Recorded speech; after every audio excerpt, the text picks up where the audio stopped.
మాట్లాడాలి. నిజమే, నిన్ను దర్శించాలి. నేను అనేక ప్రభు 3.5 సంవత్సరాలు మౌనంగా ఉన్నాడు. ఏలియాతో ఏం మాట్లాడలేదు. ఎందుకు మాట్లాడి తెలుసా? ఈ 3.5 సంవత్సరాల కాలంలో ప్రజలు 2 తలంపుల మధ్యలోకి వెళ్ళిపోయారు. 2 తలంపుల మధ్యలోకి వెళ్ళారని చెప్పే కంటే ఇగో వారు అధిక సంఖ్యలో బలిపీఠాలు చేసుకున్నారు. బలిపీఠాలు పాడు చేసుకున్నారు. ఈ బలిపీఠమే ఇశ్రాయేలుకు ఆధారం అయితే, ఈ బలిపీఠమే దేవుని ప్రత్యక్ష దిగే స్థలం అయితే, ఈ బలిపీఠం మీదే ప్రభు మహిమ దిగి వస్తే స్థలం అయితే, ఈ బలిపీఠాలు వారి జీవితంలో పాడైపోయినాయి.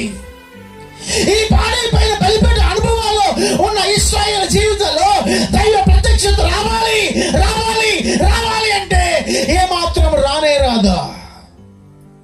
ప్రభు రావాలి, ప్రభు ప్రత్యక్షత రావాలి, ప్రభు సన్నిధి రావాలి, ప్రభు మహిమ రావాలి అంటే ఇదిగో ఏ బలిపీఠం అయితే నీ జీవితంలో పాడైపోయిందో, ఈ మందిరం అయితే నీ హృదయంలో పాడైపోయిందో, ఇది మరలా మొదట కట్టబడాలి.